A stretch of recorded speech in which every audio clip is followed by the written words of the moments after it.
welcome to the Fandom Show, the podcast where we learn about fantastic fandoms by talking to our favorites about their favorites. I am Kaya Green. And I'm Stephanie Malek. And today, we are talking about not demolition derbies, not Kentucky derbies, not derby like the hat, the little bowler hat. Those are called derbies. It's roller derby! It's roller derby. I worked too hard on You that. really Anyway. I was like, what's the third one you did? Making so many little notes. It wasn't worth it, but I had fun, and that's what matters. Anyway, we're talking about roller derby. So I am cool. so excited I'm for so this stuff. excited. I'm fascinated by roller derby. Well, Steph, what do you know about roller derby? Like, not very much. Yeah. I know in my heart, if I had a different body, that I would do roller derby in a second. I bruise so easily, and I'm very fragile. I hurt myself 24/7 on everything. So I feel like roller derby would be a scary place for me, physically, but spiritually, I'm like, oh, I love the idea of roller derby. Yeah, you absolutely should be in roller I'm scared derby. to go watch it because I'm like, I'm going to fall too in love with it and going to want to play it. And then I will never get to play it. And then I will be so sad. So Yeah. I can't even be tempted by it. I feel like you are avoiding it the same way like people avoid drugs. You're not wrong. I'm afraid I'm going to go too You're deep. not wrong. Yeah. No, Look, and the thing that's is, why I don't do a lot of drugs. I'm just like, it's scary. I'd like it too much. yeah. I mean, I think you will, because I think inevitably we're going to do this episode, and by the end of the episode, you're right. you will have No. already gotten tickets and or plans Oh to go my see God, roller you're derby. so right. It's happening right now. Oh Your my life God. is changing in this moment. Like, you're actually right. I know I'm right. Okay. I know you. Oh, fuck. I'm so seen. We did one episode on BTS many years ago, and you are flying to Amsterdam to see a BTS member You are not this wrong. summer. I love fandoms. I Yeah. love getting into things. And it's amazing, and I love you for it. So Oh my just God. embrace it, I say. Fuck. So anyway, that's what you know about roller derby. Yes, I know very little, but spiritually, I'm already obsessed with it. Kaya, what do you know about roller derby? Roller derby.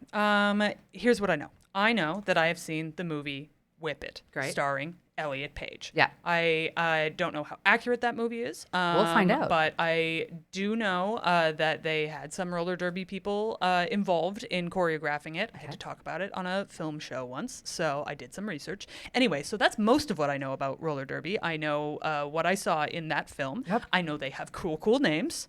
Such good names. I know it's feminist and queer as fuck. That's fucking badass. Which I love so much. Seems so badass. I know that every time I am at the Dyke March or Trans March in Toronto, that there are cool people there in roller skates, and I always go, cool. Everyone looks so cool. They look so cool, Steph. They look so cool. Cool in a way that I can only aspire to be.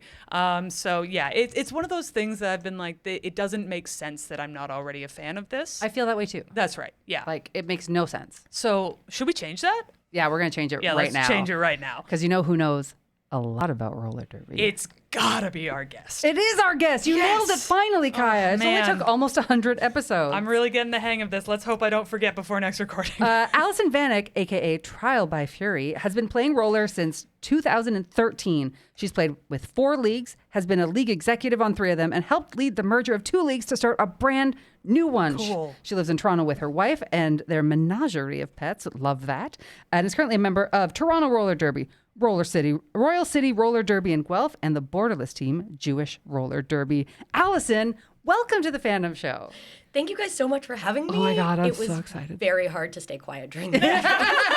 We find that with a always lot of is. guests when we're like, we don't know anything. It is kind of torturous that we bring experts and fans, we sit them down, and then we are just loudly ignorant in front of them for 2 whole minutes while we make them sit there quietly. Just like gritting their teeth and like, no. Everyone struggles with it. I see why. It's very, very funny that we do this to people. So thank you. Your patience is incredible. Saintly. I'm really interested to see what my facial expression is. I want a compilation of just reactions to us talking about the fandom before anyone else. Well, I guess I have homework. Can't wait. Thank you so much for joining us. So we're going to start at the very beginning. Imagine someone has never heard of roller derby. How would you explain that to them? So I've actually had to do this a lot. Okay. Because roller derby is one of those things that people think they know a lot about, and it turns out kind of they don't. And when you tell someone that you play roller derby, they always want to ask you about it. Yeah, I imagine. Yes. Yeah. So I have a brief little blurb that I've sort of developed over the years that I use to explain roller derby. And it basically goes like this. So roller derby is a high-speed, full contact, very, very real sport that is played on quad roller skates. It is based on points accumulation. It is played on an oval track. And it comes from a culture born of Riot Girl and third wave feminism movements. And that description basically covers all the various iterations of modern roller derby. Incredible. Cool. Wow, that was so unbelievably succinct. That was awesome. I can tell you have had to do that a lot of times. Specifically the part where you say it's very, very real. Do people not think it's real? It didn't used to be. So the history of roller derby, if I can expand on that a little please. bit. If you would. The modern history of roller derby is basically started in 2001 in Austin, Texas. But it's been around for like the whole of the 1900s. There was various versions of roller derby happening. And some of these versions were real and some of them were like WWE. They were played for an audience. They were scripted. There were teams who were designed to win and lose. Some of them looked kind of like modern roller derby and some did not. It started as a derby, as like a race. That was the goal. Whoever skates the most laps in the most amount of time wins. And it sort of developed over time. And anytime someone who's like in their 50s or 60s ask me about roller derby, they always mention like the roller derby like television stars of like the 80s, Skinny Minnie Miller. If I had a dime for every time someone asked me about Skinny Minnie Miller, I would probably have thousands of dollars. Oh my God. Was there somebody who had a version of that as a name, like a pun name with that? Okay, this is a dumb question. Skinny Minnie Miller was obviously, that was her derby name. I do not know what her real life legal name was, but I'm certain that at some point in the modern iteration of roller derby, someone somewhere has made a pun off Skinny Minnie Miller. Yeah, I feel like I've heard it before. Maybe I've just heard that name before and I didn't know There was roller derby on television that you could watch in like the 70s and 80s, and she was the biggest star. That's so sick. Yeah. I think that's something a lot of people don't know is that it was televised. It was, and there were various iterations of it that were televised, both in North America and like Japan was really big in roller derby for a while. That doesn't surprise me at all, frankly. Holy okay, so when you're in, this is going to be such a stupid question, and I'm so sorry. You're just racing around, but you're full contact trying to knock other people out? Yeah, like what is the actual, what are the rules for those that have never seen a roller derby match? We call them bouts. Bouts. Yes. Excellent. The same way you would call martial arts bouts. Okay. But not what you would refer to as like other team sports games or matches. Right. Yeah. Okay. Yeah. Okay. Well, let me start off by saying there are a bunch of different rule sets for roller derby based on the different iterations of the modern version. So most of what I know about and most of what I'll talk about today is WFTDA roller derby. WFTDA is an acronym. It stands for Women's Flat Track Derby Association. The women is a bit of a misnomer now. Yes. We will talk about that, I'm sure. Yes. Totally. But there are other versions of roller derby. So there's MRDA, which is the Men's Roller Derby Association. There is JRDA, which is the Juniors Roller Derby Association. So anyone under the age of 18, ages 9 to 18. There is USARS, which is United States Roller Sports Association. There's short track roller derby. There's bank track roller derby. There's non-contact roller derby. And then there's the Roller Derby World Cup. So there's a lot of types of roller derby. Yes. So the WFTDA, MRDA, and JRDA all play under the same rule set, which was developed by the leagues that then joined in to become the WFTDA in like 2006. So under the WFTDA rule set, which is the only one that I really have any authority to talk about. Oh, good. There are 2 teams. Each team has 15 skaters on their team and 5 of the skaters on the track at once. Gotcha. Okay. And WFTDA is Women's Flat Track Roller Derby Association. So we are played on a flat track. So if you've seen Whip It, it is not that. That one goes up on the side, right? That's banked track. Okay, Yeah. cool. Those I imagine are very hard to find and set up and all of that stuff. So I imagine that I is much. believe there's only 7 bank tracks that exist, and they are all in the United States. We don't have bank track in Canada, Right, so unfortunately. that doesn't sound like a sustainable way to run anything.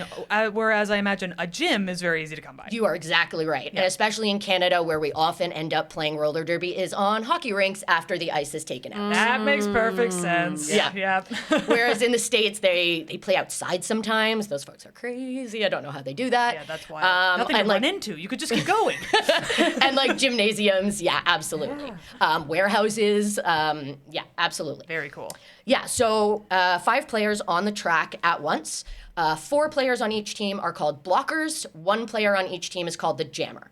The jammer wears a helmet cover, so everyone's wearing helmets, and there's basically a little cap that you pull over your helmet, and the jammer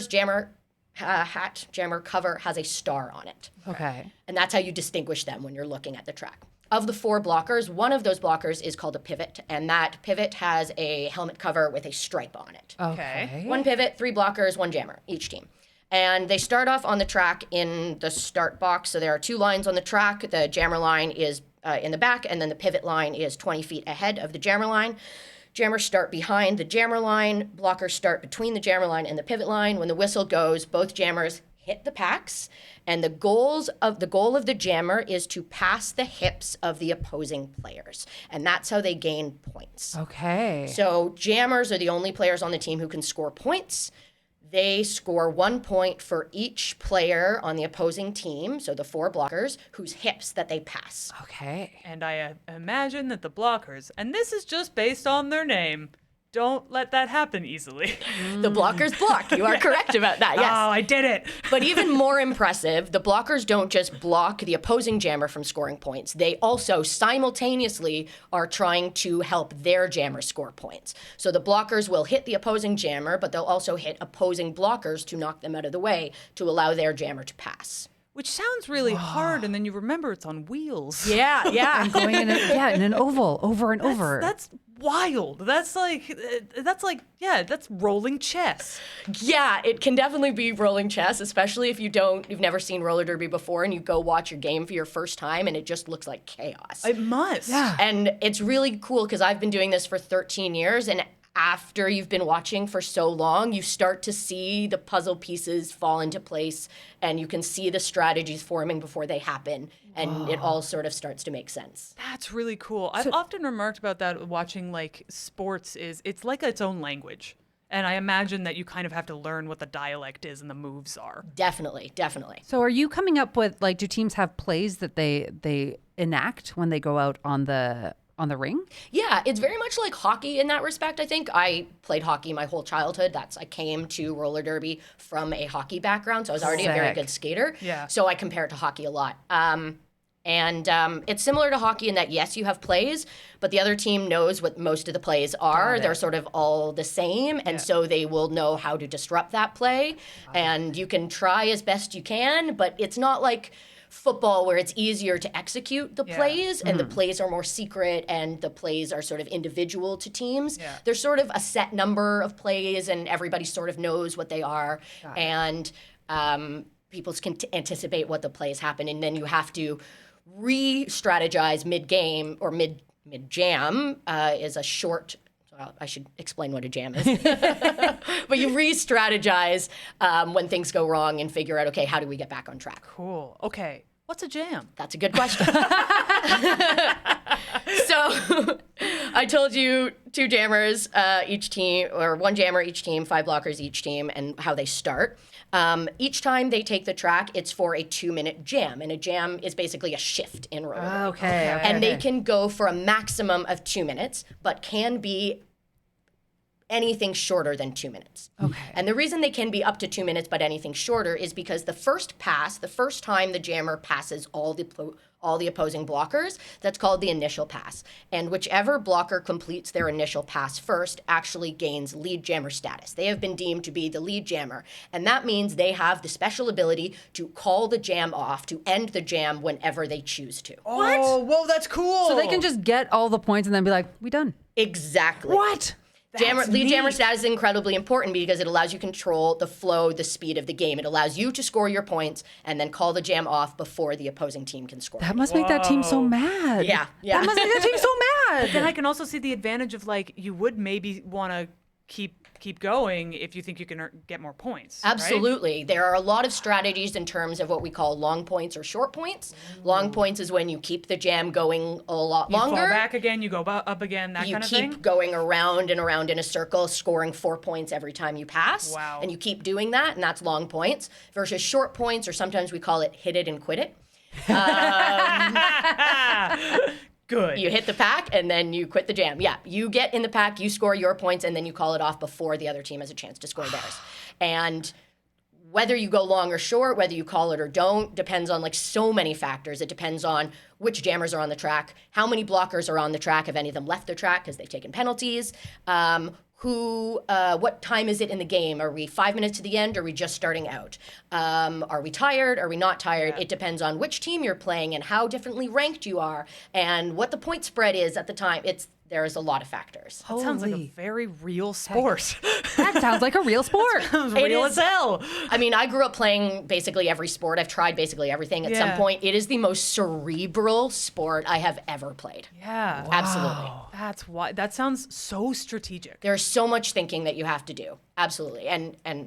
So my position as a jammer, that's the only role I've really ever played. I came into the sport and I was like, yep, this is for me. I don't want to do anything else. Some people think I must be a little nuts, but I love it. But yeah, so those are all the thoughts that go around in your head. And then sometimes you can also be like, thought, head empty, just skate, do what my coach tells me. Just flow state. Yeah. Oh my God. Oh, okay, so you mentioned you started 13 years ago. You came from hockey, but what was the thing that got you like hooked into derby? Queer women. Yep. Yeah, that'll do it. Love queer women. It was 2013. It was the summer. I was in law school, and Sick. I had a summer job doing research for one of my professors, so it gave me a lot of downtime, and I could pretty much make my own hours. Hell yeah. And my friends and I saw this like event advertised on Facebook. It was a roller disco. It was basically, rent skates, skate around a circle, music playing, lights going. Hell We're like, yeah. hey, sounds like fun. Yeah. So we all went. They all rented skates, and I brought my roller blades that I had at that time. Very uncool in the derby world to wear roller blades rather than quad skates. Quad skates are very cool, but rollerblades are cool too. I don't know. I like a rollerblade. I was team rollerblade my whole life until I joined roller derby, and now I'm very much team quad. Yeah, Okay. That makes a That's lot of fair. sense. That's fair. That makes a lot of sense. So we went to this roller disco. We had a lot of fun, and I didn't realize it until we got there, but the roller disco was actually being held as a fundraiser for Ottawa Roller Derby. Okay. And so there they were recruiting for their upcoming Derby 101 crash course that was basically an introduction to roller derby. Really putting the crash course. Yeah. Yeah, absolutely. And so me and my one friend, we were like, hey, yeah, this seems like a great opportunity to meet queer women. Hell yeah. Let's sign up. Smart. We were both very queer and very single at the time. Honestly, smarter than me. I just watched a lot of Buffy and hope for the best. So it worked out in the way long better run. strategy. But Yeah. it was a long, long run before it worked out. It's true. So yes, very good. Carry on. Yeah, so we both signed up. We went to the course or whatever. We did 3 weeks, and then we both missed a week to come back to Toronto for Toronto Pride. Cool. And I went back the week after. My friend never did, and I've now stayed for 13 years. That's amazing. That sounds awesome. Okay, when you're learning Yeah. roller derby, that must be quite a learning curve. It really, really is. And I say, trying to be humble, but I came in with a lot of skating experience already. Yeah. So if you come into derby and you don't know how to skate, yeah, it's a huge learning curve. I knew how to skate already, so at least I didn't have to relearn that part. Yeah. So I could skate forwards, I could skate backwards, I could do a transition, which is skating from forwards to backwards. Yeah. I could stop even. I was must just help. comfortable. Yeah, I was comfortable on skates. Yeah. And so that allowed my brain a lot of space to think about all the other things that you have to think about when derby's happening, Yeah. instead of having to think about, okay, what are my feet doing? Yeah. So people who come into derby with a skating background definitely have a leg up on people who don't. But a crash course, Derby 101s, they're all taught in anticipation that you don't even know how to skate yet. So the Okay. first part of probably most Derby 101 courses is teaching you how to skate. They teach you how to skate forwards and backwards and transition. They teach you how to stop. They teach you how to fall properly. They teach you how to do a crossover. Yeah, skate on one foot. Yeah, they do it all. It's so interesting that falling properly is a large part of the skill set. It's so important. If you're not falling, you're not trying, you fall in roller derby. You cannot play derby and expect not to fall. yeah. Dang. I mean, that's just a good lesson generally. Yeah. Are there other core skills that you need to know to start in derby? I know a lot of people who've come from derby. Obviously, hockey backgrounds are really common. Figure skating backgrounds really common. Yep. Gymnastics background, anything that gives you a good sense of balance is going to be super helpful. Yeah, any people come from all sorts of different team sports and things, but also people come from like a jam skating background, like a dance skating background, or from like a park skating background. People who like to, skate around in bowls and ramps and things. Like if you have done that, you're going to be a step ahead when you join Derby. Yeah. Absolutely. Do people do tricks? In Derby, no, not really. I mean, it depends what you define tricks. There definitely are jumps. There are spins. I mean, as far as I'm concerned, jumping on a set of wheeled shoes and not immediately falling down is a trick. Yeah, there are tricks then. There are jumps. Yeah, Absolutely. That's a superpower. Yeah. Yeah. Oh my gosh. Okay, so we talked about the skills. What kind of gear? We obviously know there's a helmet and a little hat for the helmet. I don't mean that to be reductive. That's just the way I remembered it. Yeah. What Little else do you helmet need? It's pretty limited. It's knee pads, elbow pads, wrist guards, helmet, mouth guard. That's the only things that are required by the WFTDA rule set. People wear other things, crash pads, which basically just like padded shorts, padded like shoulder pads, just like small tight ones, not like football pads or anything. Yeah. And then some people wear shin guards as well, similar to what you might see in soccer. But those aren't required. Those are just things people wear because they don't like getting kicked in the shins. That's reasonable. So reasonable. Super reasonable. Can't imagine who does like getting kicked in the shins. Oh my gosh. And where does one find this stuff? Because I have to admit I've never been like a Canadian Tire and seen Derby gear, right? Which that's a thing I'd like to see change. Yeah. Well, I will shout out my friend Nitrogena, who's a roller skater with Toronto Roller Derby, and she owns a skate shop here in Toronto called What a great name. Nitro first of all. Skates. Nitrogena is you a can check great them name. out on the internet. That's awesome. So you Nitrogena. can go. So when I started Derby, I was in Ottawa, and there was a really great skate shop there called Neon Skates. Rest in peace. I love you very much. Oh.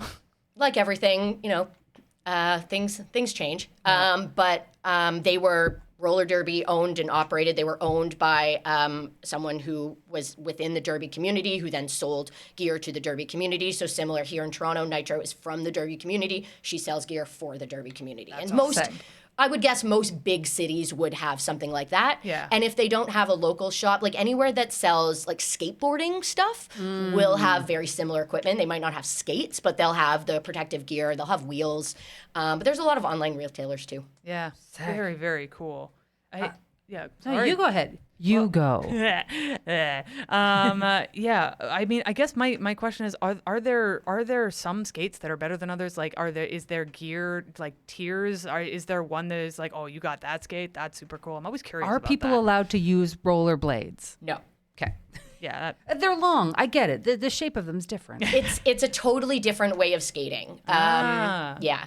I don't know that there necessarily would be an agreement on which skates are better, but there are different brands. Yeah, okay. And each brand has different skates at different sort of price points, Yeah. usually, right? So you can generally assume more expensive skate, better quality. Right. Yeah. The skates I first started on in 2013, I bought for $200. The skates that I'm still skating on today, which I bought in 2015, were $800. Right. Wow. But I mean, But I'm skating on them 10 years later. Yeah, and that's your thing that you do. Yeah. So like it makes sense to invest in it. Yeah. And they're probably so much more comfortable after all those years. Well, my skates are great. I love my skates. Shout out to Rydell and the Blue Streaks. Big fan, big fan. Do you have a name for your skates? I've never named my skates. I'm not really the type of person who names fair. inanimate objects. My wife does that. That's her thing. That's fair. There always has to be one. Yeah. In the couple. Steph. What? Today, Kai said we could call our white Subaru potentially as a joke Boobaroo, and I was like, that's the best name. That's his name now. Already has the name Ghost. Yeah. Okay. Fine. So you're giving a second name to our Subaru. Lots like of people the have gayest human alive. nicknames. Our white car is named Kirby. So Yeah, there we go. There we go. There we go. It's part of the culture. It's part of our culture. So with Derby, there's so much about it is so theatrical. It's very like feels akin to wrestling, but akin to like the names are very drag-esque. How did this sport get so sick? Like, Well phrased, Steph. thanks. So from what I know, and what I know is based on, and I have it here with me. It is based on a book because I am a nerd and I We learn love things from it. books. We love nerds here at the Fandom Show. Most of what I know is from this wonderful book. It's by Dee Miller. Dee Miller is a roller derby famous. His derby name is actually the Derby Nerd. Cute. Love that. I love that everyone's so badass and like just trying to put like he's fight the in there. derby It's like, nerd. nope, I'm just a nerd. And so Nerd wrote a book, which is basically the short history of flat track roller derby. And so everything I know is from this book. And if you want to know things, you should get his book. That's awesome. Very cool. He's also local to Toronto. He was the like announcer for Toronto Roller Derby for years and years and years. And his wife played with Toronto Roller Derby for a long time as well. Local people. Amazing. People. We love it. If you're a part of our Patreon and you get the Nerds letter, we'll make sure it's linked in there. Yeah. Absolutely. So what Nerd has basically taught me about what happened with roller derby is it sort of started in 2001, Austin, Texas. Very cool place, very cool Austin scene. is very cool. Yeah. Very cool. Objectively cool. And it started as bank track, right? That was what existed at the time. And then there was a split in that league, and half of them went off to form a different league. So half stayed with the bank track league, and then half went off to form the first ever flat track roller derby league. And at the same time that was happening in Texas, similar things were sort of cropping up in Arizona and LA and New York and Portland. And eventually all these flat track leagues got together in 2000, and I think it was 2003, and they formed the United Leagues Coalition. And they eventually then renamed that to the WFTDA. And how they got so cool was basically the people who were interested in roller derby were coming out of, like I described at the beginning, it was very much the riot girl movement of the time, third wave feminism, people, women, very much at the time, women who were interested in something outside of the mainstream. Yeah.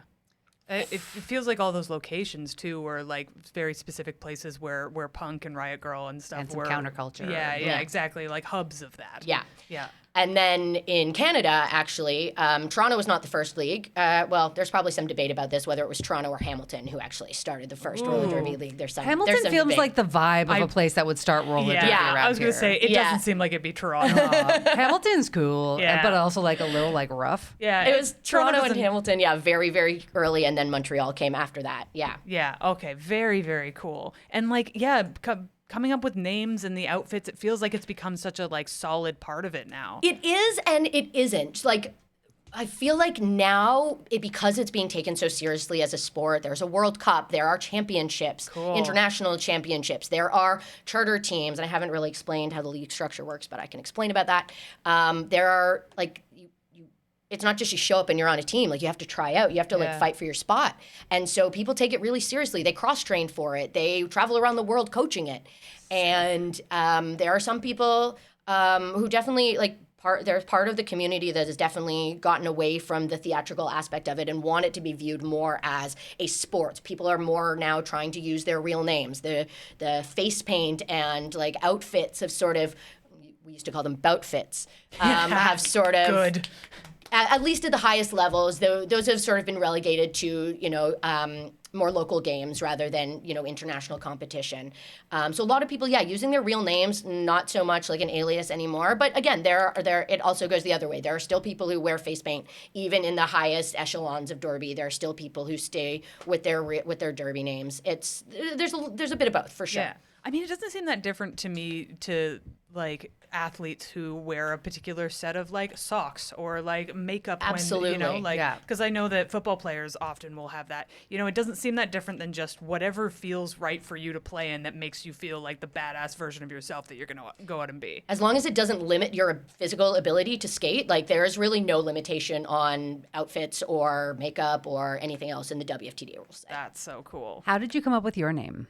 Well, Trial by Fury was actually come up. My dad came up with that one, so shout out, Dad. Yay! I wanted something that spoke to I was in law school at the time, so that contributed. Trial, good. Yeah. I actually found out way after the fact, way too long after the fact, actually, that there's actually a musical called Trial by Jury. That I did not know about when I named myself. That's cool. So it really fit.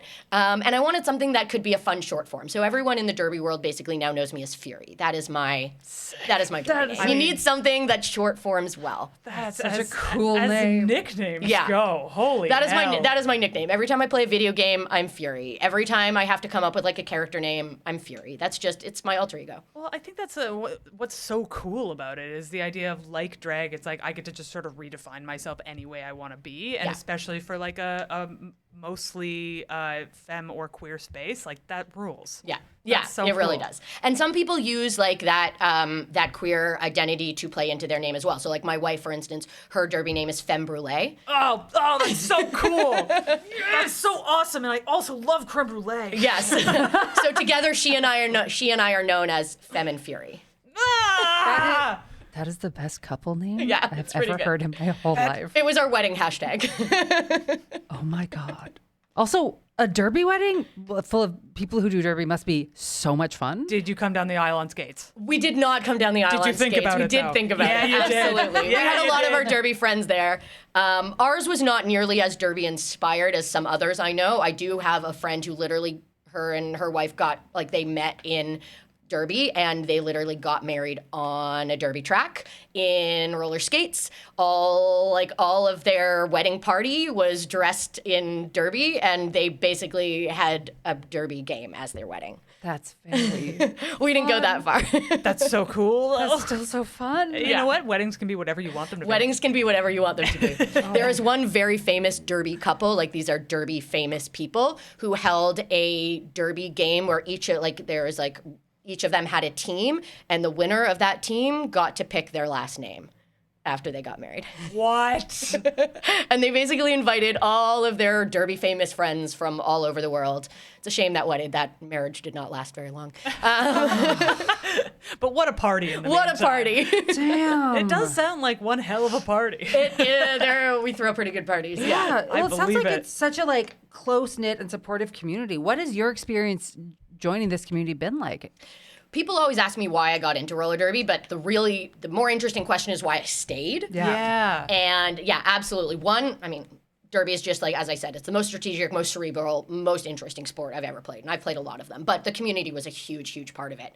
I stayed because I immediately bonded with my teammates. One of my teammates from Ottawa, who I met my very first year there, I saw her at a tournament just this past weekend. We've been friends for almost 13 years. Oh, that's cool. And you stay because of that, and because derby is a bit of a cult, and once you're in, it's hard to get out. We met through improv, so we know about cults. Same. Yeah. Same. So once you're in, it kind of consumes your world and your life, and not intentionally, but kind of accidentally, you realize you don't really have any community or friends outside of roller derby. Yeah. sounds We like improv. understand this. Sounds like improv. Absolutely. This is why I can't go watch Derby. I already have one cult. I can't have a second cult. You can't stack cults. That is true. You can't stack them. Maybe that means you're safe. Oh no. That sounds so good. We know that that's not true. We both know it.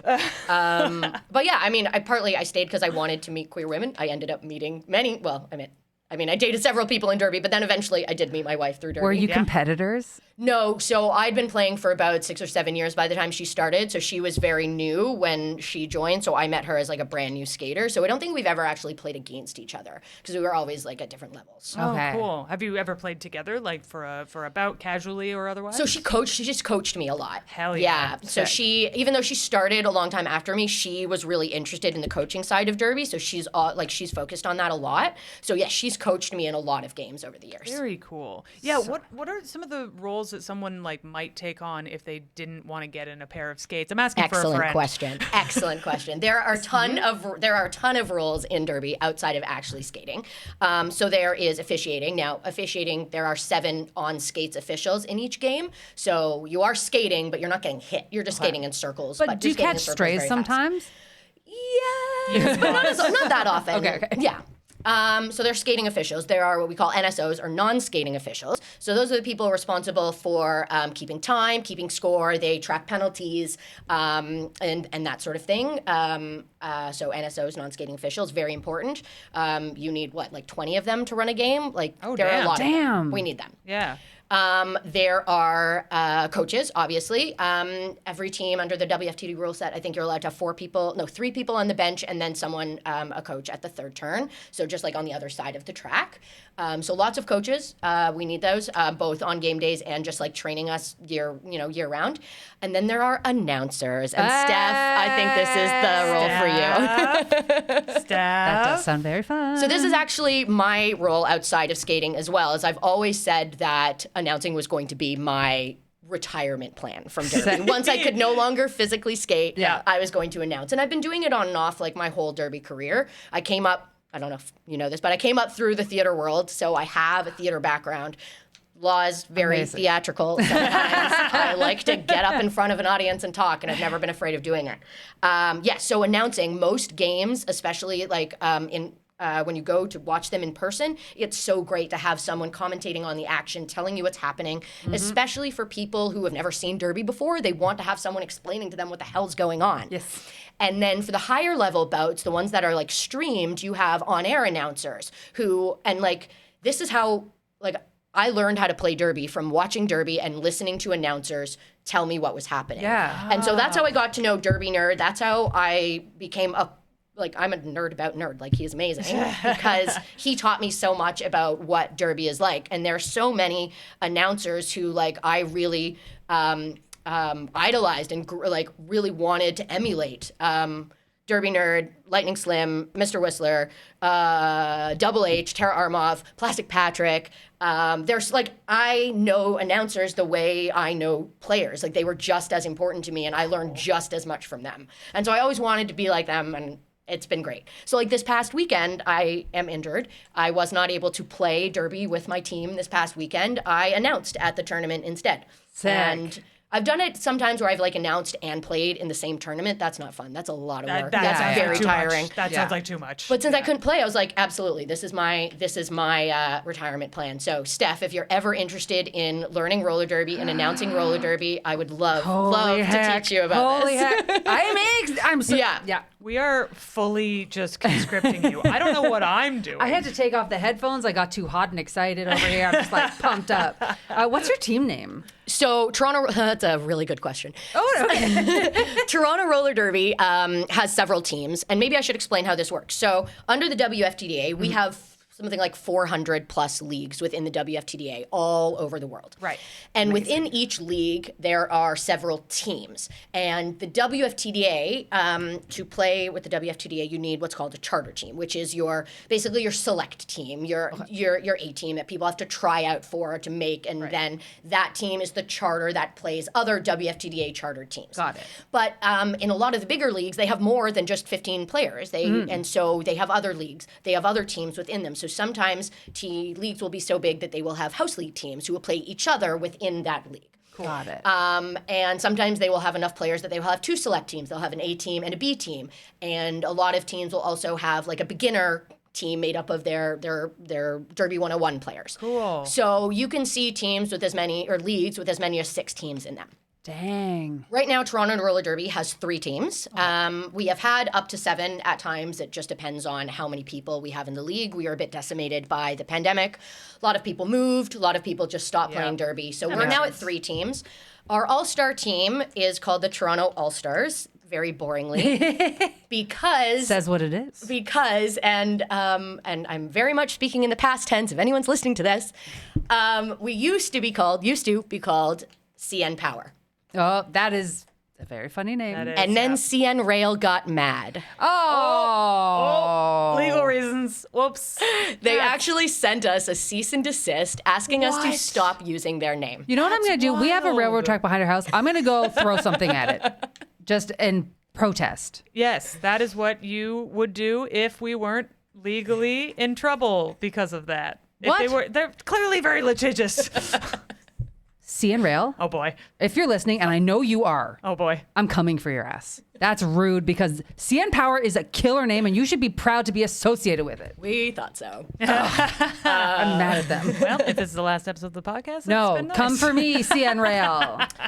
So, yes, Toronto Roller Derby All-Stars is our A team. We have a B team, sort of home team level, sort of mid-tier, and they are the Bay Street Bruisers. Killer. Cool. And then our fresh team, our new team, are the Toronto Toxins. Killer. I'm sure we have plenty of those here in Toronto. That's awesome. So that was my Toronto Roller Derby League. Now, I also play with a league in Guelph called Royal City Roller Derby, because one roller derby league is apparently not enough for me. You can't get enough. You're too deep in. I'm actually in 3. Yeah, you mentioned Jewish roller derby. You are. Yeah, so Royal City has a bunch of teams also. Their A team is called the Brutleggers. Their B team is the Rum Rollers, because there is a history of what's it called? Rum running? Yes, exactly. During Prohibition? Yes, in Guelph. Guelph, you wild. Well, you wild. And then their home team is called Killer Uprising, and their fresh team are called Our Ladies of Pain. It's just every new name. They're great. I like They're really them great. more. Yeah. And then my third, well, it's not really a league. It's just a team. One team is Jewish Roller Derby, which is a great story if you want me to tell you about Yes. it. Yes, please. Imagine we always said wa- no. Yeah. You know what? No. No, I Thank think you we're so good. much. No, I think we're good. Please, please, please. Yes. So I mentioned the Roller Derby World Cup. Interestingly, the Roller Derby World Cup is actually being held not this coming weekend, but next weekend in Innsbruck, Austria. What? Austria. And so when You going? Unfortunately, I'm not. Also broken. But what happened was it was following the 2018 edition of the World Cup. The 2018 World Cup was the first World Cup where a borderless team was included. Because it's mostly national teams, Team Canada, Team United States, Team Spain, Team Switzerland, whatever. And the 2018 World Cup, Team Indigenous joined the Roller Derby World Nation. Sick. So it was Awesome. a team made up of Indigenous skaters from all over the world. Absolutely. That's so cool. Because they did not identify with any specific country or nation, and so they joined the Roller Derby World Cup as a nationalist, borderless team.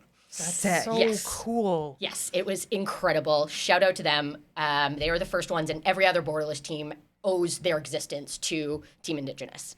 So then what happened is in 2019, after that World Cup, there was a couple skaters, two of my teammates and now friends, Tiggs and Jody Bon Jody.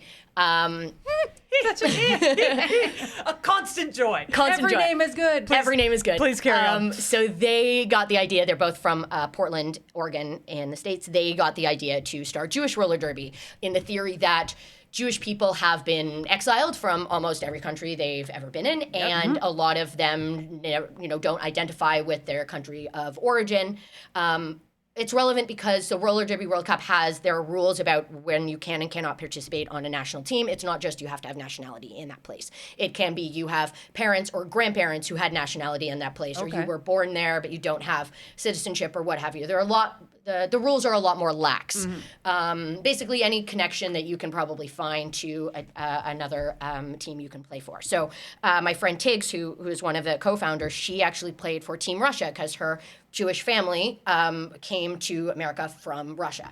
And she did not have a great time playing with Team Russia because, as you may be able to imagine, there were a lot of anti-Semitic people on Team Russia. Yep. Been known to happen. Yep. And so she got the idea after playing with Team Russia, not having a great time of it, and starting Jewish Roller Derby.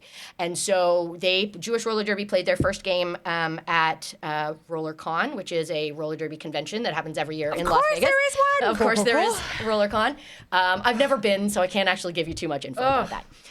But Jewish Roller Derby played their first game at RollerCon in 2019, and then they did a call out for new skaters because they got booked to play against Team Indigenous at the WFTDA International Championships in November, which was actually held in Montreal. Cool. So I tried out in September, made the team, and then played with Jewish Roller Derby for the first time against Team Indigenous at Champs in Montreal, November 2019.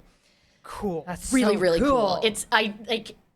When you're a kid, you always dream of playing for your country. I was an Olympic kid. I loved the Olympics. Yeah, I they're so watched cool. I watched everything, and I always wanted to play for my country. You as a kid you envision that, Yeah. and then you grow up and you realize, the Olympics kind of suck, Yeah. and they're very problematic, Yeah. and maybe I don't want to stand in front of thousands of people while my national anthem plays. Yeah, yeah. And then you get the opportunity to play for a different team.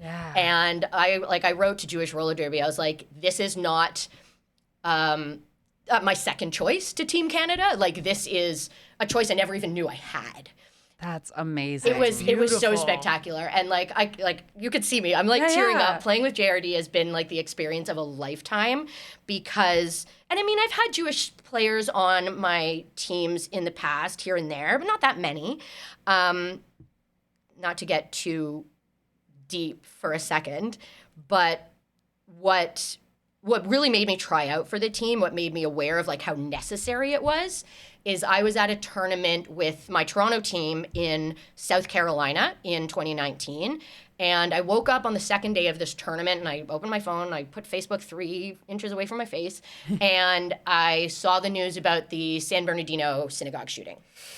And I was 9 o'clock in the morning, and I was in a foreign country where there had just been a synagogue shooting, and I realized that there wasn't a single person on my team that could understand or relate to what I was feeling. Yeah. Oh, that's so hard. I had a lot of friends on the team. There were people I could talk to for sure, and I did, but like no one who really, really got Yeah, it. it's different. Yeah. And, thankfully nothing like that has ever happened when I've been with my JRD team. But like if it did, like I knew there'd be people around me instantly. Yeah. And that was like part of the instigating factor for like trying out for the team and like really appreciating like how necessary this team was.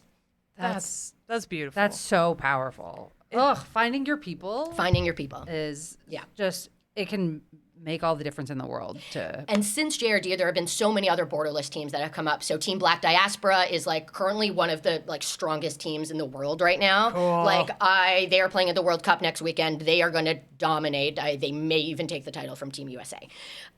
Team Fuego Latino, Latinx players. There's and so those are the first 4, and then there's been like a huge influx of new ones. Salam Roller Derby, Team Desi Roller Derby. I'm probably forgetting at least one, but it's been really great to see like these borderless teams really come up. That's Yeah. so That's cool. phenomenal. Yeah.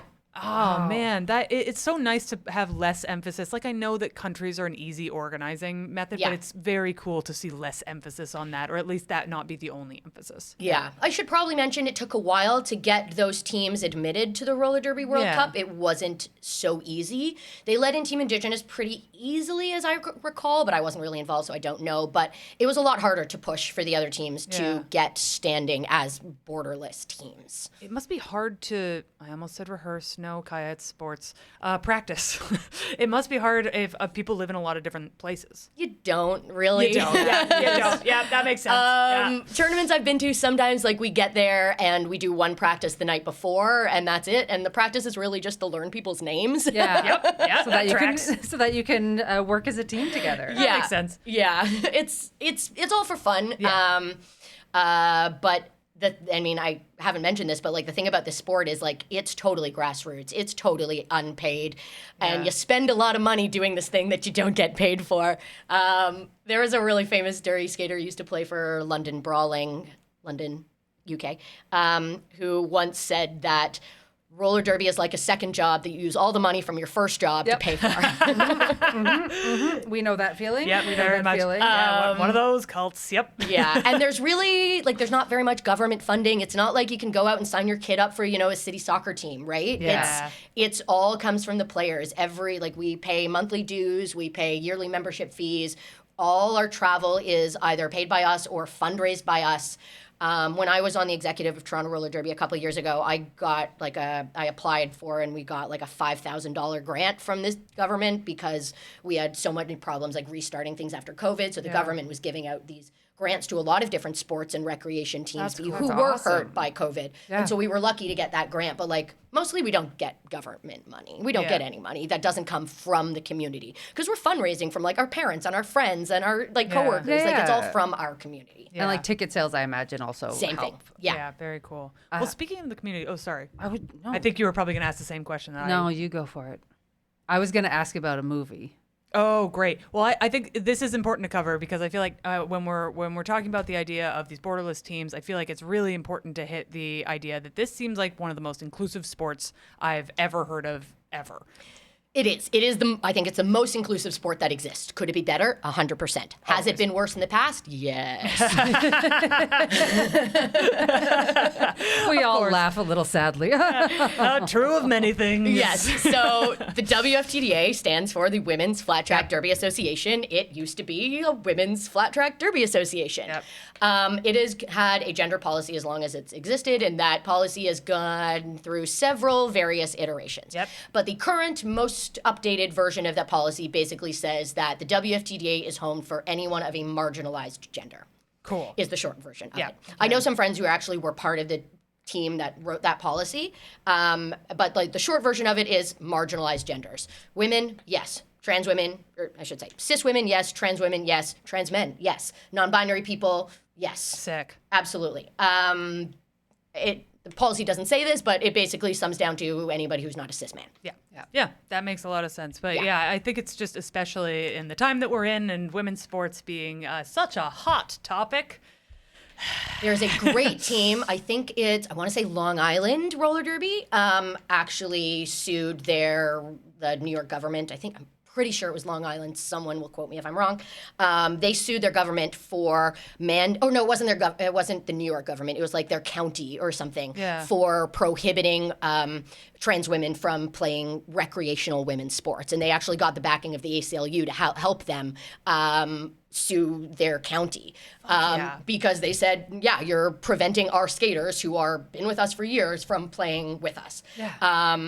I think they won their original case, and then the county did something funky, and now they have to do it again. Right. But they are fighting, like there are derby leagues out there fighting for this. That Absolutely. is so cool. Sounds like you don't want to fuck with a derby league. You really, really don't. Haven't you seen the meme? No cops at Pride, just like a whole roller derby team knocking you down. That, honestly, a much better way of policing. Much better. That's the world I want to live in. Yeah. For and I many should say reasons. that holds true for juniors as well. Junior roller derby, ages 9 to 18. It's split up into different divisions based on both skill and age, but they welcome everyone. Cis girls, cis boys, trans boys, non-binary That's kids. awesome. Yeah. That's so awesome. Everyone should get to play sports if they Everyone. want to play sports. Everyone should get to play. And that's very cool because it seems like it's really rooted in the origin of what roller derby started as, what it was sort of rallying around. It's so cool to see that maintain as politics change. Yeah. It didn't start out that way. There was a lot of people who have had to fight for a long time to make it happen. There's a lot of people who got screwed over before things changed and haven't, been around to see the changes. But I think Derby and the WFTA especially are in a really good place right now. That's awesome. That's sick. awesome. Love to hear that. I know when we were talking about how little we knew about this fandom, we mentioned Whip It, starring Elliot Page, and a lot of people know of roller derby because of that movie. Does the community like it? Yeah, I think so. I mean, everybody loves Elliot Page. Everybody loves Drew Barrymore. Everybody loves Juliette Lewis. Like they're Alia Shaka. Like everybody loves these actors. Yeah. Do we all love that we get asked about it all the time? And I'm sorry. maybe not. I'm sorry. Fun fact, do you know where the Whip It movie first premiered? Oh, I read about this, but I don't remember it now. I'm going to say no. It was here, wasn't it? It was TIFF. Really? It was TIFF, yeah. Sick. And do you know which roller derby team was hired to promote Was it the that Toronto roller movie derby? at TIFF? I read about this. What? Was it yours? It was Toronto Roller Derby. Whoa, I read There about is you. video. Unfortunately, it wasn't me. It was before my time. This was 2011, I guess. You and count. I wish. But I have friends who were there, and I've seen the video, I've seen the pictures. They literally set up a roller derby track in Nathan Phillips Square. And so Toronto cool. Roller Derby played an exhibition game in Nathan Phillips Square. That's so Sick. cool. Yeah. Sick. All right. If someone wanted to get involved in derby, what's the entry point? Check out our socials. Check out our websites. We're on all of them. Toronto Roller Derby, I can tell you this right now. We have a intro to roller derby coming up starting September 14th. How hurt is someone going to get if they do roller derby? Be careful to warm up and cool down. Don't do anything that you don't know how to do. Be smart. Eat your vitamins. Drink a lot of milk. Stay in school. Don't do drugs. You're going to get hurt. Okay. Will you break your bones? Probably at some point. It took me 12 years. Hey, that's pretty good. We're currently sitting here with a broken bone. But I mean, that's I would say that's pretty good. I have often said that, well, for the last 3 months, I've been saying that I've been lucky not to have seriously injured myself in this sport. It took 12 years before I broke anything. I separated my shoulder once, but I was back on skates in 2 weeks. Okay. But bruises, bumps, concussions are a real risk. Yeah. And broken bones are, unfortunately, they happen. Look, everyone needs an announcer. I'm just saying. Everyone needs an announcer, and non-skating officials and coaches. There are a lot of things to do if you don't want to risk breaking your body. Incredible. But also, Derby is for, so you said this at the beginning, I wanted to interrupt so bad, but I didn't. But Derby is for everybody. Very specifically, we really try to promote body inclusivity, meaning it doesn't matter how tall you are, how short you are, how big you are, how small you are, how athletic you are, how non-athletic you are, you can play roller derby. And you watch a derby team and it looks like the body issue of ESPN. Like there's every single type of body that you can imagine. You know that image of like the Olympians of all shapes and sizes? Like a roller derby team looks like that. There are people who are 6'5". There are people who are 4 foot nothing. They're like, it doesn't matter your size. There is a way that you can play roller derby and be really, really good at it. That's freaking so sick. cool. Yeah. That's freaking sick. Neat. What's the nerdiest thing you've done in relation to your fandom? I mean, I'm here.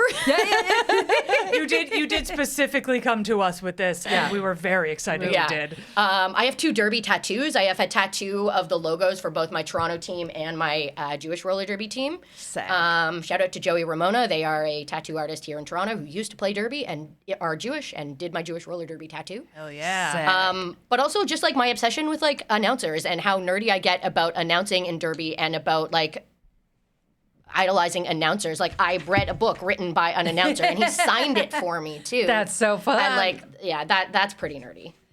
And like, I mean, I was on a team that literally worked like basically day and night for like 7 months to merge 2 different roller derby leagues into one. Like I worked harder on that than I've worked on anything ever. And now I happened to be unemployed at the time that was happening, so I could. But that was more work than I've done for anything, and it was more rewarding than anything I've ever done. Easily. There's nothing nerdier than free work. That's incredible. All right, I've got a mini game for you. Okay. Because roller derby, as we've talked about, has some killer names, Yes. which were, as I understand, inspired by the style of many drag queen names. I'm sure, yeah. So I'm going to list names, and I want you to tell me if it's a real roller derby player or a drag queen from RuPaul's Drag Race. Oh God, I have only seen like 3 seasons. That's of okay. Drag Race. Perfect. That's okay. There is no, like, this is just for fun, so please do not stress. Okay. I Shove Lucy. Oh, that's got to be a derby name. That is a derby name. Nailed the first one. At the gate. Pandora Box. Definitely derby. That's a drag race. She's a drag queen. There's probably other people, but there was a site that like these are people registered their names. Oh, did you go to Two Evils? No. Okay, there's a derby registry for names. There used to be a registry for names, I should say, so that no one had the same name. Cool. And then there was too much and it exploded. And so I don't think anyone's used Two Evils since like 2015. But there used to be a name where you could register, a list where you could register your derby. That's pretty cool. Fun. Okay, how about Bit of Honey? Drag. That is from the Mactown Sugar Skills Roller Derby Club in the States. Shout out to them. Yeah. Kate Butch. That's derby, but I can see a drag too. Like there could be both. Yeah, that's derby. It's a drag queen from the UK, RuPaul's Drag Race UK. Oh God, they're so similar. I'm so bad at this. So good. They're all good. Okay, how about Hanaconda? Again, This is impossible. This is so hard. I'm sorry. Unless I like knew them personally. No, I'm gonna say drag queen. That's a drag queen. I'm literally looking at the answers and I'm finding this difficult. Lily the Kid. Oh, that's a derby name. That is a derby name from the Tampa Roller Derby. Yeah, I remember them. I don't know their pronouns. Okay, how about Ms. America? No, that's a drag. That is roller derby. Okay. Lincolnshire Bombers Roller Girls from the UK. Okay. Luna Tick. Oh, that is derby. That is derby. That's derby for North sure. Idaho Roller Derby. Okay, how about Rock M. Sakura? Drag. That is drag race. Nailed it. So you're getting it. Lizzie Rascal. Derby. That is derby. Big Bucks High Rollers in the UK. Okay, how about Lady Boom Boom? Derby. That is Drag Race Canada. Canada. And then our last one, Vixen. It could go either way. You know why? Because it's both. Yeah, of course. Honestly, that was the most right answer you could have said. That was the most right answer. It could go either way. Can I tell you some of my favorite derby names while we're here? I would be so Yes. happy if you did. Okay. So probably one of my favorite derby names of all time is a teammate on Jewish roller derby whose name is Schindler's Fist. Oh my God. Oh my God. It would be so awful on any other team. And Right? It's so funny on that So one. good. That's fantastic. Oh my God. Okay, please carry on. Oh God. So one of the skater used to play for Portland Roller Derby or Rose City Roller Derby in Portland. At one point, when the WFTDA champs were shown on television on ESPN, it happened 2017, 18. Awesome. They had to censor her name because her name is Liquor and Split. Yeah. Nice. You can't handle this shit. Yeah, we're too hard for you, ESPN. I'm not included in this. No, I'm so soft. Some of the nerds out there will appreciate Satan's Little Helper. Yes. Very yes. good. Very good. Double nerd. And the Canadians out there might like Shania Payne. That's so You okay, good. Steph? You okay, Steph? Every single one is so good. I just feel Every like name. the Shania Payne one would especially Shania Payne. resonate with you. Let's go, girls. I love it. I could keep going. my There's so God. many good ones. We're about to wrap up. Is there anything God. that you need people in the world to know about roller derby? Yes, there's so many. I feel like I haven't even gotten to like half of my list. Okay. We have a nerds letter. We'll put I it know. all in there. So I had a whole section on like what makes roller derby unique because Yes. it really is like nothing. There's nothing else like it. Like all team sports are like kind of the same, but like there is nothing like roller derby. So obviously the queer dominated gender policy, that stuff. The fact that you're playing defense and offense at the same time, like no other like team sport does that. You're either in your end or in their end. Yeah. It's you're inning up at bat or they're inning up at bat. But like in derby, you are literally doing both simultaneously. The whole calling off the jam, like that is a thing that doesn't exist in like any other sport. No. Like we decide when the game ends. There are so many things. There are some downsides. It is a cult. It can be prohibitively expensive, especially to get started. Yeah. There's a lot of gear and there's not a lot of subsidies out there. Leagues try, but they do their best. Yeah. Because we do everything ourselves, burnout happens. It's real. Like I have been on so many league executives, and after 2022, I was just like, I can't. I'm out. I can't do this. Yeah. Oh my God, there are so many things. Oh, okay. One thing you absolutely have to know. So the Roller Derby World Cup happening next week in Innsbruck, Austria. The first ever Roller Derby Cup happened in 2011. Which city was it in? Austin. Toronto. Toronto? The answer's always Toronto. Toronto That's so cool. Toronto hosted the first ever Roller Derby World Cup in 2011. That's amazing. Yeah. Good The for second us. one was in Dallas, Texas. Oh, I was close. Oh, you I were wasn't. so It's close. a completely different city. But I have to You were take close. it. This is so This exciting. is so awesome. My brain is buzzing right now. Well, like I feel a little high. Here's what I propose is that we have done multiple BTS episodes because you got into them and then I got into them, and so we had to do like another one to catch up, and possibly we'll do a third soonish. Maybe. So I think that when inevitably we go see some derby, We're going. we should one day do another one of these, and then we'll check back in. Can I give you a proposal? Yes. So I'm actually announcing at a derby tournament, not this weekend, but next weekend. Okay. This is a very special derby tournament that happens every year in Toronto. It's called the Fresh and the Furious. And it is specifically a tournament for the newest skaters. Ooh. And so everyone involved in the tournament is usually pretty new at their roles. Cool. If you're interested in announcing, Oh my this God. is the place to Oh my try it. God. I will be announcing at this tournament. I can do it with you. I can show you the ropes. I highly recommend Okay, it. we have to coordinate calendars. I don't know what my calendar is, but I want this. I didn't know I wanted this. I didn't know I wanted this before this. I know. I should also warn you, part of my plan on being on this podcast was to recruit the both of you. And every single one of your it's gonna listeners. And you know what? It's working. It's working. All It's right. working. Okay, well, while we sit on that incredible proposal, we should probably share our micro. What's the point of any of this anymore? Are we not doing hot takes? Do we not have time for hot takes? We don't do hot takes Unfortunately, anymore. yeah, we're This- just doing mini You can games now. put out one hot take. I have one hot take that I've been your sitting on for hottest so long. take. Do My it. hottest take. wearing body glitter in a contact sport should be deemed assault. Glitter is always violence. Glitter is mean. Glitter is mean. I have consented to get your sweat on me. I have not consented to get your glitter. Oh, the way harder sweat to get glitter passage off. would be a lot. Yes. Yeah, that's mean to do when you have to touch bodies. 100%. That's not kind. All right. Well, sit in those visuals. And in Yeah. the meantime, before we move on to our microfandoms, here are some other ways you can connect with us. This show is always going to be free, but you can show your support in many different ways by joining our Patreon page, patreon.com/thefandomshow, where you can get access to episodes early, you can submit questions, you can enjoy our monthly newsletter, also known as the Nerds Letter, and you can listen to our exclusive patron podcast, The Fan Club, where we watch movies one of us loves and the other has never seen. It's very, very fun. Highly recommend you check that out. And then you can also find us on social media at Fandom Show Pod or at our website, thefandomshow.com. I gotta be real. This is a different order than we ever say it in, and I'm feeling rocked by it. But we You can also do this. I can do it. We have merch. Did you know? You can snag our face on mugs, shirts, whatever you feel like. Honestly, they're pretty wide open in terms of options. This is why I don't do this part. Head over to https:// why am I doing this? You don't need to. thefandomshow.dashery.com. Tell your buds about us. Tell your buds. Tell your enemies. Tell anyone you talk to about this show. I don't know if you can imagine.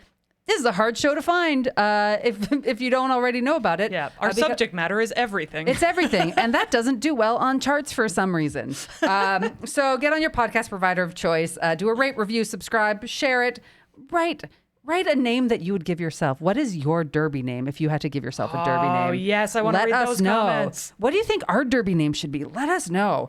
Anything helps, and helps us move up the charts, and helps people find us who might not normally find us. Also, we love to talk to you. So head to the From Superheroes Discord. You can meet other fans. You can hit us up directly.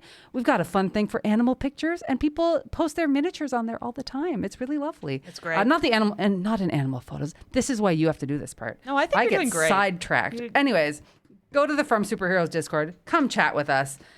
And now for our micro fandoms of the week. Kaya, what you nerding about? We went to a Renaissance fair. We did. It was fun. It was really fun. I had a nice time. It was. We've been to one before, but this one was at the village of Black Creek. Yeah, Kaya, what did you made a character? Kinda. Sort of. I mean, I took the clothes that I had available, but it was way too hot to It was wear any of our- 43 degrees Celsius in Yeah. the middle of the day when we were in an open field. Yeah, so like we have cloaks and stuff, but there was no way in hell we were wearing Hell them. no. So yeah, I was. My character was a little farm guy in a straw hat, and it developed from there. Anyway, Renaissance fairs are the best people watching you'll ever see. If you like to just watch people, that's a good one because that's Yeah. people being like, "This is my true self." Which is so wonderful to see. It's very People fun. in their most natural, joyful element. And the commitment is crazy. I saw so many people roasting in half suits of armor. Someone had a full metal helm on, and I was like, it's 43 degrees. You're cooked. He was sitting against a tree, and like I feel like I had to do a wellness check just to. I was worried like, about yeah, them. he was fine, but Yeah. I was still just like, man, the commitment is crazy. It's impressive. Anyway, so I had a great time. Steph, what's your micro fandom? So today I did something for the first time. I haven't done this before. There's an organization in Toronto called Not Far From the Tree. And what they do is people who have fruit-bearing trees in Toronto, they sign up for this web portal, and then people come and pick the fruit from their trees.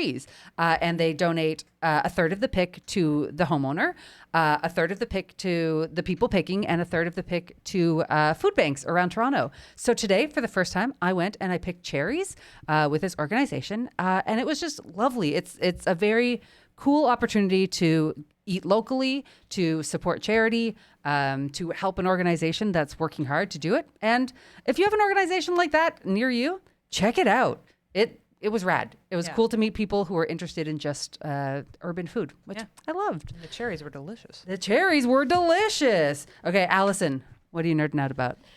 Okay, this is not a micro fandom. This is like a macro fandom that's Love it. taken over like my life and Yes. my room and my wallet. Okay, you're not allowed to say roller derby. No, I've started bookbinding. Whoa! Yes. So so I have sick. had this vision of like my home library looking gorgeous with all these like antique looking books and things, but I don't actually want to buy those books.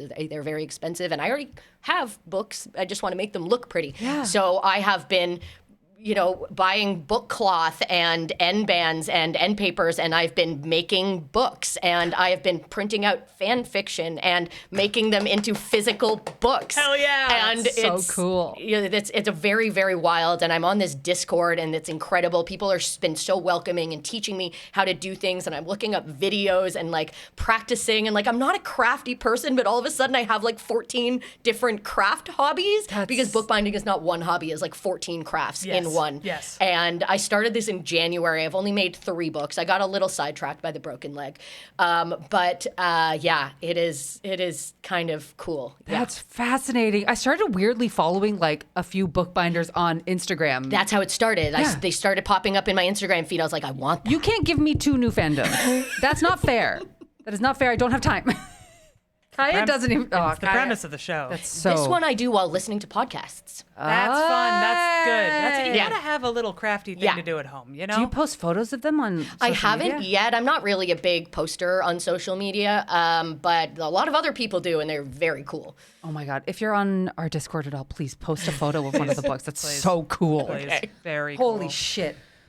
Sorry for swearing. Wow, I'm very hyped. Our lives are different than I think when we started. Yeah, I feel different. That was my goal. I feel wild. I feel a little like zany in the eyes. You've done well here today. Allison, thank you so much for coming on and talking about this. Where can people find you and anything you want to plug? Oh God, don't find me. I'm boring. That's categorically not true. Objectively untrue. Go check out Toronto Roller Derby, their website, all their socials. Royal City Roller Derby, their website, all their socials. Check out the WFTDA, their website, their YouTube archives of all their past roller derby games. Sick. Check out Dee Dee Miller's book. It's called Eight Wheeled Freedom. There is a new book coming out by one of my favorite announcers. Her name is Double H, also known as Erica Vanstone. The book is called Don't Let Them Eat the Baby. I didn't get into what eating the baby means on this podcast, but there is a roller derby strategy called Eating the Baby. Read her book, you'll learn about it. Oh my god. Check out Nitro Skates here in Toronto. And then I'm sure your listeners will want to know where you can see roller derby right here. Yes, please. Toronto Roller Derby has home games happening July 26th and August 9th at Larry Grossman Arena here in Toronto. We're also playing September 20th at Children's Arena in Oshawa. If you're in Guelph, check out their games July 19th and August 23rd at the Victoria Road Rec Center. Come see us in person. It's very, very cool. That's so sick. Hell yeah. Oh my gosh, this has been incredible. Well, till next time, just go buck wild for the things you love, and please tell everyone about them. Tell us about them. Just tell about them. It's so exciting. Thank you so much. Bye.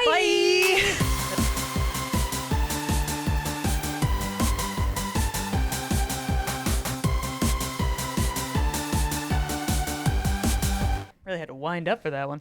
Kaya, I'm frantic right now. The Phantom Show.